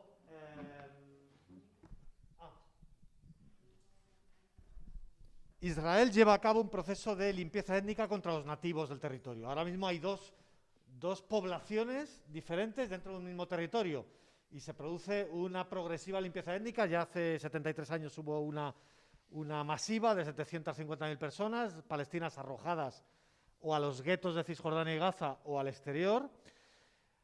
Y no a todas, porque se quedaron 100.000 dentro de lo que hoy es Israel, que es lo que ha contado Khaled, de que hay palestinos con DNI israelí. ¿Vale? Es que quedaron 100.000 dentro de lo que hoy es Israel, que hoy ya son casi 2 millones, ¿vale? Para que entendáis. ¿Pero qué es eso de palestinos con ciudadanía israelí? Es que no expulsaron a todos, se quedaron 100.000 consiguieron resistir, como Asterix en su aldea, etcétera, en Haifa y otros lugares, y hoy son casi 2 millones que tienen DNI israelí. Bueno, en todo caso, dentro de esa complejidad que ahora mismo hay de que una maquinaria estatal esté intentando limpiar étnicamente de palestinos como puede, incluso dentro del Estado de Israel, a esos palestinos israelíes les tiene cercados. Si vais a Nazaret, donde nació Jesús, bueno, no sé, está muy claro si nació en Belén, en Nazaret, bueno, Nazaret es una ciudad palestina, de estas que aguantaron como Asterix con la invasión israelí, la invasión sionista, y está rodeada, también dentro de Israel se produce esa guetificación, esos guetos hacia los palestinos israelíes, ¿vale? Bien, entonces, hay un elemento clave en toda esta historia que es la ciudad de Jerusalén, que antes la ha nombrado Jaldía. Y en Jerusalén, cuando Israel invade Jerusalén en el año 67, la parte de Jerusalén este, ya había invadido la Jerusalén oeste en el 48, y por eso cuando uno pasea por esa mitad de Jerusalén no encuentra ni un solo palestino, como ha dicho también Haller, están sus casas pero no están ellos. Como si hace 73 años los húngaros hubieran invadido Madrid, hubieran vaciado Madrid oeste de madrileños y aquí en Madrid este estuviéramos todos, los madrileños del oeste, los madrileños del este, ¿no? Bueno, con las casas allí. Pues eso es lo que ocurre en Jerusalén. Jerusalén fue vaciado por los israelíes hace 73 años y ahora Israel invade hace 52 años, en el 67, 54 años, invade la otra mitad de Jerusalén, lo que venía a ser Madrid este ahora, donde estamos todos los madrileños amontonados de que nos expulsaron hace 70 años, pues ahora hace 50 van y nos invaden los húngaros. Pues eso en Jerusalén ocurre hace 50 años, Israel invade también Jerusalén este y busca, como sea, hacer el mismo proceso de limpieza étnica que en Jerusalén oeste. Que no quede ni un solo palestino en Jerusalén este. Convertir en una ciudad judía. De hecho, hace 50 años arrasaron en la ciudad vieja el barrio magrebí, de aquellos magrebíes que habían ayudado al Saladino a conquistar Jerusalén y que les creó un barrio allí maravilloso, precioso, y lo arrasaron para construir en la ciudad vieja un ficticio barrio judío. Si paseáis algún día, si vais por la ciudad vieja de Jerusalén, veréis que hay un trozo que es un barrio judío súper nuevo. Y es esa ficción, ese fraude histórico, propagandístico que se va construyendo, ¿no? Se arrasó aquel barrio magrebí. Entonces, eso, puesto ese ejemplo de arrasar un barrio magrebí histórico de los tiempos de Saladino para construir un barrio judío, porque eso es lo que se pretende hacer en toda Jerusalén. En toda Jerusalén este. En Jerusalén oeste ya está hecho. No queda ni un solo palestino. En Jerusalén este se quiere hacer eso. ¿Y cómo se hace eso? Pues Jerusalén este también aplicando una serie de políticas de distinto, en un abanico enorme, urbanísticas. Pues el alcalde sionista de Jerusalén decide cambiar los límites de la ciudad para dejar Hortaleza fuera de Madrid. Y ahora Hortaleza ya no pertenece a Madrid. Y este barrio palestino de Hortaleza ya se queda fuera. Además le hacemos un muro, construimos un muro y no recibe ni servicios de educación, ni basuras, ni agua, ni etcétera. ¿Y quién la atiende? Ah, pues no se sabe quién la atenderá. Económicas. A los palestinos que siguen en Jerusalén este les multiplican los impuestos frente a los judíos que se instalan con una tienda en la Ciudad Vieja o en cualquier otro lado y a la vez no reciben ningún tipo de servicio. Prácticamente reciben estoy tirando de memoria, creo que el 2 o el 3% de los presupuestos municipales del Ayuntamiento de Jerusalén van hacia todo lo que es Jerusalén este con toda la población palestina. Así muchas otras, una estrategia hasta de 7 políticas diferentes, hasta la arqueológica, de intentar perforar por debajo para unas ficticias tumbas del rey David, no sé qué, a ver si se destruye la mezquita de Al-Aqsa y construimos el tercer templo de Salomón en Jerusalén, que eso es algo que también se busca, el derribar las mezquitas, y es el carácter religioso que antes contaba Haller, que también se le quiere dar, la dimensión religiosa que se le quiere dar a este conflicto, cuando es una dimensión pura y dura colonial, de despojo a la población nativa y de cambio del territorio hacia, en este caso, una sionización, judaización, israelización, como queramos llamar, ¿no? cambiando toda la historia. Entonces, Jerusalén Este, uno de los barrios, y me estoy extendiendo mucho, pero era para poner un poco el contexto, Jerusalén Este, en los barrios palestinos que están encima marginalizados, sin recibir servicios, de ningún tipo, ni inversión municipal, etcétera, y que están también con colonias enclavadas israelíes, donde Israel mete ahí a colonios, en medio de un barrio, pues yo qué sé, imaginaos aquí en un barrio de Hortaleza, pues de pronto Israel construye varios bloques solo para personas judías, ¿no? Pues además hay una intención de unir esas colonias estratégicamente, esas colonias israelíes dentro de Jerusalén Este, y para ello pues hace, por esas políticas urbanísticas municipales o de no concesión de permisos para construir viviendas palestinas, etcétera, pues se quieren unir eso, y hay un barrio, dos barrios, Sheikh Jarrah y Silwan, y muchos otros, en general todos los barrios de Jerusalén Este, amenazados o de derribo para construir un parque, porque es que aquí va a quedar muy bonito un parque, lo hemos decidido el Ayuntamiento de Jerusalén, que aquí todas estas viviendas palestinas sobran, hay que construir un parque. ¿Dónde son los palestinos? Yo qué sé, que se vayan a Marruecos, y los españoles también sois católicos, habléis español, y iros a Bolivia, ¿qué más da, no? Entonces, esa es una dinámica que y en total, hace un mes, en muchas de esas políticas de presión, de hostigamiento, de expulsión, de no tener servicios, pues comenzó en la puerta de Damasco, que es la puerta que da acceso a la Ciudad Vieja, en las escalinatas, una refriega entre policías israelíes y jóvenes palestinos, y con el inicio del Ramadán, con unos tenderetes que se habían puesto para vender chuches de Ramadán, etcétera, tal, que la policía israelí intentó desalojar.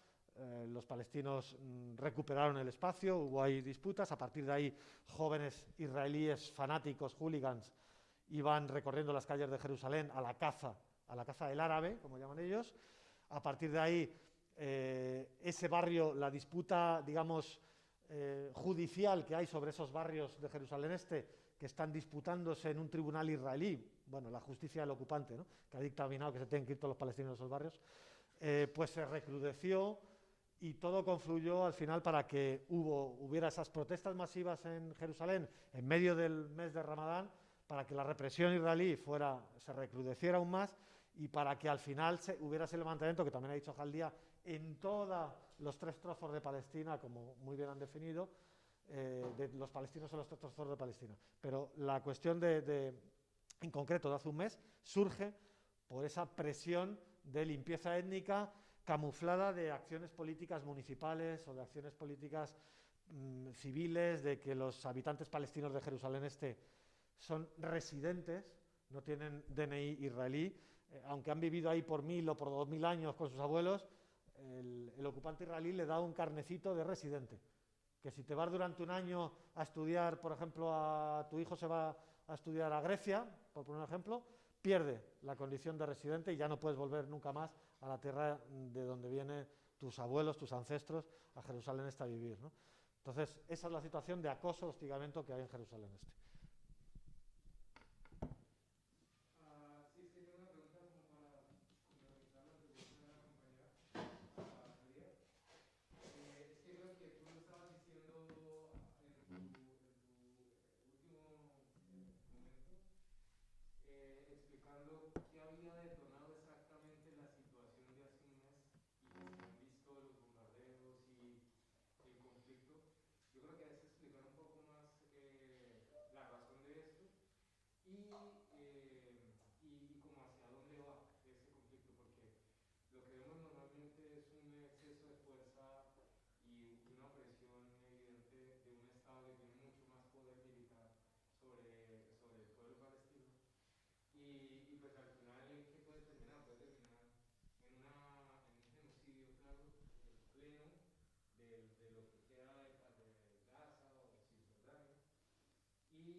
Gracias.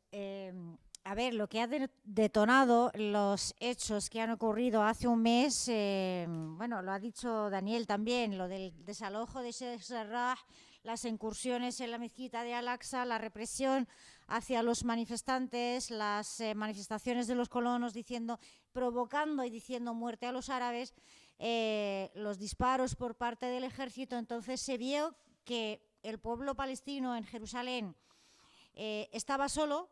La comunidad internacional, nadie hacía nada, se estaba viendo y estábamos, las que estábamos fuera, en los medios a nuestro alcance, en las redes sociales, diciendo, de hecho hay una campaña que se llama Save Sheikh Jarrah, Salva Sheikh Jarrah, pero no salen los medios oficiales, las Naciones Unidas no hace nada, la Unión Europea, los gobiernos, ni los gobiernos árabes, nadie hace nada, ni siquiera la autoridad palestina supuestamente tampoco hace nada, y es el pueblo quien está defendiendo a esas familias del barrio de Sheikh Jarrah, y vienen de muchos sitios del resto de Palestina para apoyarles.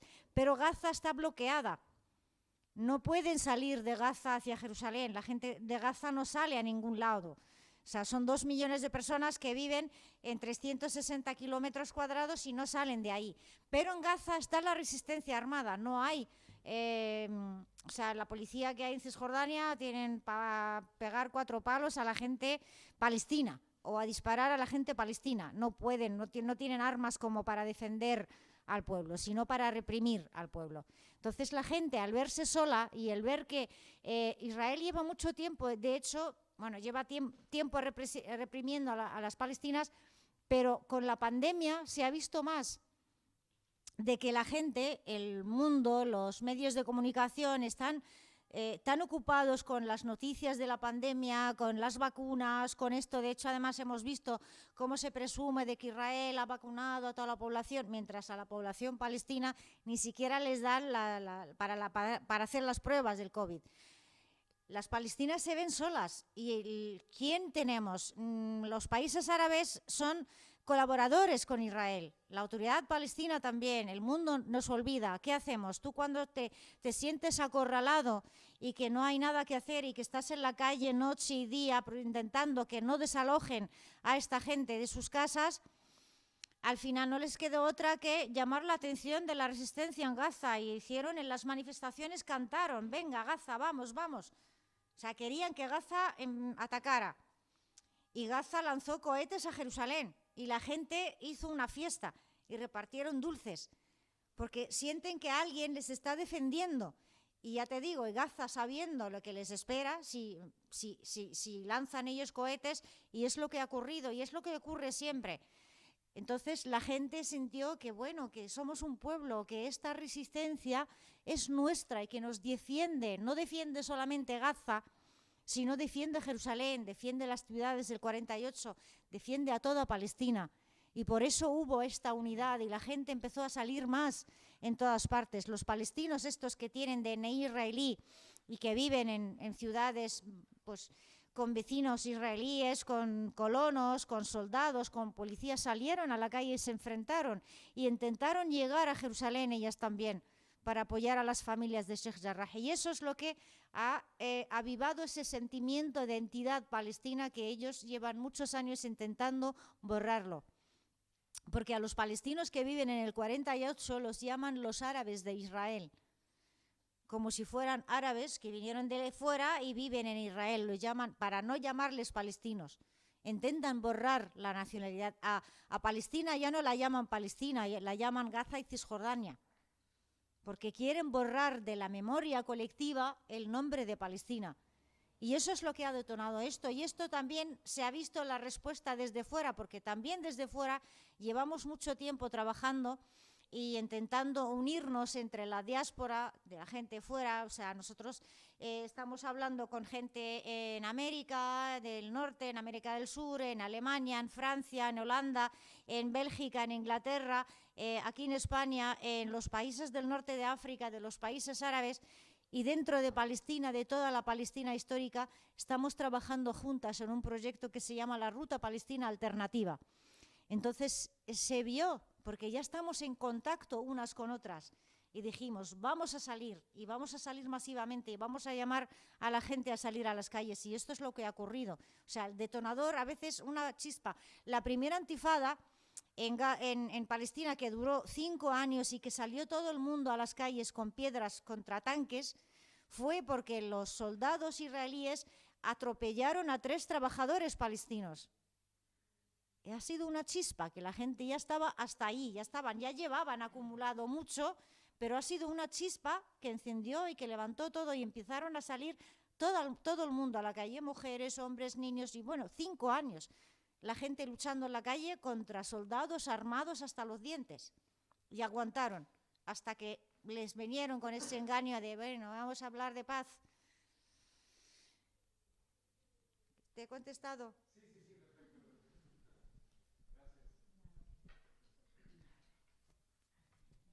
Para ser más esquemático todavía, yo sí que trazo, digamos, una sucesión de eventos que a lo mejor no son exactamente sucesivos, pero sí que estaban ahí presentes para todo este estallido, ¿no? Por un lado, hay que tener en cuenta que lo que digo de la unidad es muy importante, porque Israel se ha encargado de crear múltiples realidades y que cada tipo de palestino tenga problemas muy distintos, ¿no? Los del apartheid tienen unos problemas, los de los guetos tienen otros, los de Gaza tienen otros, los de la diáspora, etc. Entonces, sí que lo que sí hemos podido ver, los que seguimos más de cerca, pues los medios y las redes y lo que se comenta por ahí, pues pudimos ver por un lado, pues eso, vitoreos de grupos que el propio Estado de Israel considera terroristas, que podríamos equiparar a el Ku Klux Klan sionista, uno concretamente de ellos que se llama Kaj, que decía muerte a los árabes mientras jaleaban, vídeos esas semanas de agresiones a gente que iba por la calle, atropellos con vehículos, con coches, cogían un tío y lo medio atropellaban, y decías tú, pero ¿qué cojones pasa? Por otro lado, el desalojo de Sheikh Jarrah, que fue una sentencia del Tribunal Supremo israelí que dijo que esa gente se tenía que ir, que la palabra concretamente desalojo no está muy bien utilizada, porque realmente es una expulsión forzosa, porque ellos como potencia ocupante no pueden expulsar a la población, pero bueno, yo qué sé. Y por otro lado, las manifestaciones multitudinarias que se hicieron a raíz de todas estas cosas, además en pleno mes de Ramadán, mes señalado, además de la dura represión que afrontaron, porque estamos hablando de que muchísimas personas perdieron un ojo o los 2 ojos, muchísimas personas han sido cientos detenidas, les han apaleado, les han enviado hasta mensajes de texto del ejército israelí diciéndoles: sabemos que has estado en las manifestaciones, ya te llegará tu turno. Básicamente, en plan, a ese nivel llega la persecución y la humillación, ¿no? En ese país. Y además, concretamente, como una tontería que fue previa o durante, que es como que vallaron la puerta de Damasco, que es la principal puerta de acceso a los musulmanes cuando van a rezar a la mezquita de Al-Aqsa, ¿no? Y la vallaron y dijeron: aquí no pasa nadie. Las vallas luego se quitaron, pero la gente se encabronó mucho, ¿no? Entonces, todo esto fue, digamos, como un momento de mucha tensión antes de que se estallara la violencia en la mezquita de Al-Aqsa. Estamos hablando de que tiraron granadas de gas lacrimógeno, de estas que explotan, que aturden y que pegan un petardazo y que te dejan ciego, a gente que estaba rezando. Y eso ya fue demasiado. Entonces ya, Gaza respondió, tiró cohetes y ya hemos visto el castigo colectivo al que se enfrenta Gaza continuamente. Que no es más que eso realmente, porque ellos bombardean civiles, ellos no tienen ni idea de las posiciones militares ni hostias. Ellos van a machacar, ¿no? Respecto a... Sí. La división, porque creo que él Sí. preguntaba por la Sí. división política. Voy. De lo que se habla mucho. Voy. Entonces, tú dices, ¿qué podemos hacer desde aquí, no? Enlazando con tu pregunta. ¿Qué podemos hacer? Tenemos que hacer diplomacia, tenemos que pedir el reconocimiento del Estado palestino. No hay que pedir el reconocimiento del Estado palestino, porque el Estado palestino es un pitorreo. Es el palo con la zanahoria colgando, ¿no? Y nosotros detrás persiguiendo, pensando que aquello va a algún lado. Lo que hay que pedir aquí, lo que hay que ser tajantes es derecho al retorno, fin del apartheid, fin de la ocupación, derecho a la autodeterminación y, por supuesto, no criminalizar la autodefensa, que al fin y al cabo es una autodefensa que ejercen, dada su experiencia, que no es la nuestra, de la violencia sufrida en sus cuerpos, que no podemos llegar a comprender, pero que no estamos allí y no sabemos nosotros cómo actuaríamos aquí, ¿no? Entonces, pues eso, pues un Estado realmente necesita definir sus fronteras, necesita ser soberano sobre su territorio, necesita tener capacidad de defenderse, y todo eso hoy en día no existe. Entonces, cuando decimos que sí, que hay que reconocer el Estado palestino, pues eso, pues primero es el mismo alegato que está haciendo Josep Borrell ahora en la Unión Europea, lo cual nos dice poco de su efectividad. Pero luego, por otro lado, bueno, pues eso, que no es productivo. Estamos rechazando la mitad de nuestro legítimo derecho a la autodeterminación de todo el territorio. Resulta que la sociedad israelí pues está formada, pues eso, lo que decía, por un supremacismo judío terrible, y tenemos a gente ahí que son fascistas y que nosotros estaríamos encantados de vivir con ellos si pudieran existir sin, no sé, ser gente violenta y sin arrojar heces a sus vecinos. Pero como no va a ser posible, lamentablemente, pues tendremos que ver otra solución. No sé si te he respondido.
Vamos a ver,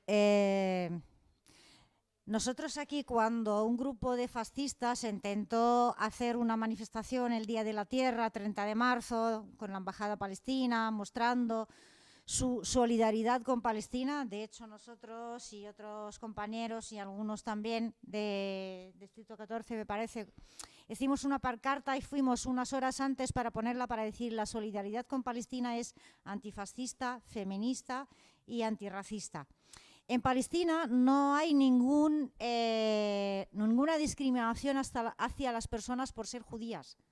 O sea, nuestro problema no es con los judíos por ser judíos, es contra los sionistas porque tienen un proyecto político que quiere quitarnos nuestra tierra y nuestra identidad y quiere borrarnos de la historia totalmente. Por lo tanto, anteriormente a la creación del Estado de Israel había personas judías palestinas, y todavía hay en Jerusalén personas judías palestinas y en Nablus que se consideran palestinas y no reconocen el derecho del Estado de Israel a existir en Palestina y a ocupar Palestina. Y por lo tanto, es una cosa que intenta utilizar el sionismo para crear para sobre todo ganarse la simpatía o la empatía de las personas europeas, sobre todo de derecha, de generar o hacer parecer que este conflicto es entre musulmanes y judíos, sobre todo porque también ha ido creciendo la islamofobia en Europa, y la gente en Europa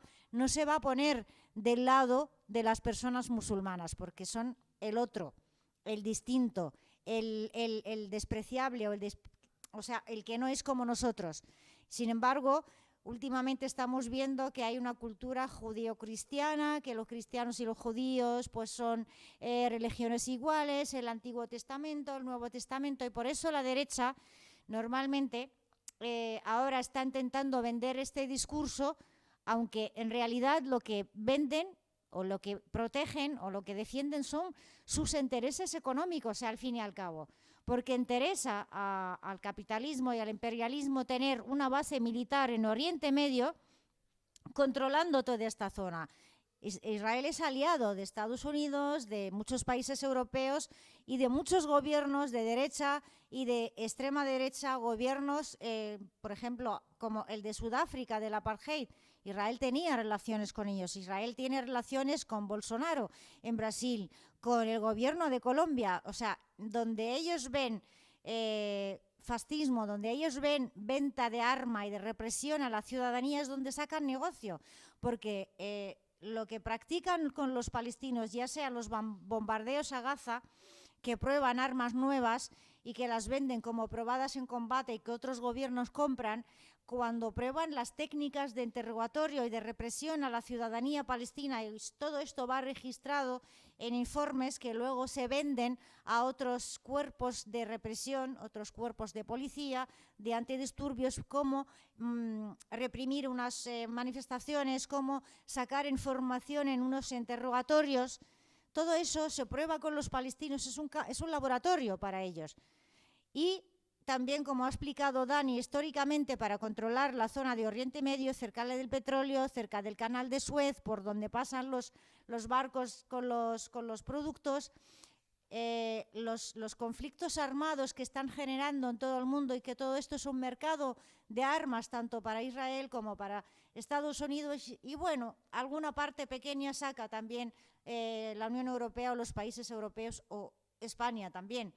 Por lo tanto, no tiene nada que ver con la religión. Las palestinas no odiamos a las personas judías. De hecho, si pensamos en la historia, cuando los judíos fueron expulsados de España, se fueron a países árabes y musulmanes. De hecho, cuando gobernaban los musulmanes aquí, ellos bebían bien. Lo que ha ocurrido, el genocidio y la persecución que ha ocurrido en Europa contra los judíos, en los países árabes no ha habido esta persecución. Ellos siempre han vivido como ciudadanos, como vecinos, como personas con plenos derechos. Y hasta hoy en día en Palestina se sigue diferenciando entre las personas. La religión judía la respetamos, cada uno puede tener la religión que quiera, pero el sionismo y Israel, que quiere borrarnos y quitarnos nuestra tierra y nuestra identidad, ahí es donde estamos luchando con ellos. Pero con los judíos nunca ha tenido fascismo. No sé si te referías también a los partidos islamistas palestinos. ¿Por ahí va la pregunta? No, yo más precisamente al revés, de cómo hay dos vertientes de la extrema derecha aquí, que es uno está apoyando a Israel y otro está apoyando a Palestina, Cada uno por intereses distintos. De hecho, la derecha que apoya hoy en día a Israel, si los judíos fueran pobres y no tuviesen esa industria armamentística que tienen y ese poder económico que tienen, no los apoyarían. Bueno, añado alguna cosa, sí. A ver, la ultraderecha en España tradicionalmente era judeófoba, porque era la ultraderecha que venía del espacio franquista. Franco era judeófobo, porque además, hace 100 años, a la propia Revolución Soviética se la acusaba de revolución judía, etcétera, porque los principales intelectuales bolcheviques o del socialismo europeo, del comunismo europeo, eran precisamente intelectuales judíos. Entonces, durante muchas décadas eso fue así. Y entonces Franco hereda esa concepción de el judío es bolchevique, el tal. Y entonces aquí la ultraderecha, hasta hace 40 años, más o menos, 30 años, hasta la muerte de Franco y un poquito después, era judeófoba y por tanto erróneamente, bueno, no erróneamente, era judeófoba y también israelófoba, ¿no? De hecho, el Estado de Israel no tiene relaciones diplomáticas con España hasta el año 86 con el primer gobierno de Felipe González del PSOE, ¿vale? Franco no había reconocido nunca ese Estado, había recibido algún líder palestino, ya sabemos, la historia de la Guardia Mora, todas esas movidas. Entonces había un vínculo ahí de judeofobia de la ultraderecha. Eso cambia todo a partir de los años 90, en que el neoliberalismo entra a saco también en este país, ya los últimos 80, pero especialmente los 90, la ideología neoliberal, norteamericana, el individualismo, el consumismo, etcétera, tal, y toda esa fábrica ideológica que está muy asociada primero con Estados Unidos y también, por tanto, con su portaaviones israelí. Y la ultraderecha en España acaba variando el eje. La ultraderecha en España se acaba haciendo filo-israelí, sionista, aunque sin abandonar la judeofobia, ¿vale? Porque tú puedes ser muy sionista, pero por aquellos motivos racistas de hace 100 años de los británicos, que querían un Estado para los judíos allí en Oriente Medio, porque eran judeófobos, porque no toleraban y porque habían masacrado a los judíos en Europa, ¿vale? Entonces, sin perder esa perspectiva de seguir siendo judeófobos, mucha ultraderecha española tipo Vox, Ciudadanos, PP, etcétera, hoy está alineada con el Estado israelí, por el poder económico, los lobbies industriales, etcétera.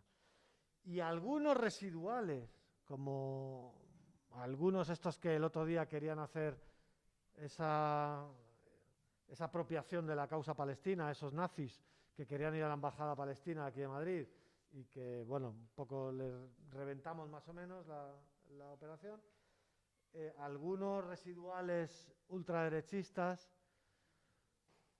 por esa judeofobia que comparten con los otros ultraderechistas, pero no comparten el tema israelí o intentan apropiarse de algunas luchas de liberación nacional en algún punto para intentar atraer simpatías de los jóvenes de los barrios, porque la causa palestina se puede conocer sobre ella cero o nada o mucho, pero probablemente cada vez que vemos una masacre como las que aquí se han contado, de unas bombas que caen sobre un gueto civil, el gueto civil más enorme de la historia humana, el gueto de Gaza, masacrando población civil, pues la gente inconscientemente tiene empatía con lo palestino. Y entonces, pues yo creo que esos grupos nazis que intentan apropiarse de la causa palestina lo que buscan es esa movida. Y sobre la bandera, esa foto de Gaza, anecdótica, de un palestino agitando un trapo nazi, pues anecdótica queda. Es decir, pues un chaval palestino que no todo el mundo en Palestina tiene una conciencia política de, hostia, si agito un pañuelo nazi, igual me estoy tirando piedras sobre mi propio tejado porque entonces legitimo a los israelíes por parte de Occidente, porque entonces no piensa tanto y simplemente que le jodan a estos hijoputas sionistas que me están asesinando, voy a enarbolar un trapo nazi, erróneamente, ¿no? Bueno, eso es una anécdota, porque ya la ha explicado Jaldía. El pueblo palestino ha tenido población judía, sus ascendientes eran judíos que se fueron convirtiendo en distintas religiones, al cristianismo, al islam, etcétera, hace 2000 años. Entonces saben convivir perfectamente con las distintas religiones y saben qué símbolos no hay que usar en estos casos, ¿no? Hace un par de años vinieron un grupo de chavales ultras del Apple de Tel Aviv, que se autodeterminan antifascistas, antirracistas, no sé si los conocéis, vegano, ¿no? No me acuerdo. Bueno, tuvimos contacto con ellos aquí y al preguntarles por todo esto que estamos hablando ahora, precisamente, nos decían que ellos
¿Eran anarquistas contra el muro?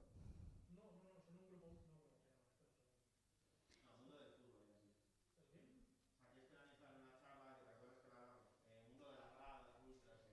son un grupo antirracista. Aparte están politizados, no sé fuera del fútbol cómo se llamaría, pero dentro del fútbol eran un grupo de ultras de la Apple de la Vic. A ver, hay algunos grupos de personas israelíes que se consideran de izquierdas y que dicen que quieren acabar con la ocupación de Palestina, los asentamientos, pero no reconocen el derecho al retorno de las palestinas. O sea, nosotros, cuando decimos derecho al retorno, decimos a nuestras ciudades de donde hoy en día se consideran Israel. La solución que vemos o la Palestina que buscamos y por la que luchamos las palestinas es una Palestina que incluya a todo el mundo. Nosotros no vamos a expulsar a las personas que han nacido ahí, que no han cometido crímenes en contra de las palestinas y que quieran vivir en igualdad de derechos con nosotros.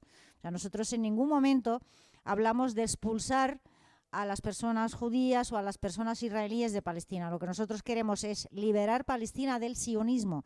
Liberar Palestina del sionismo.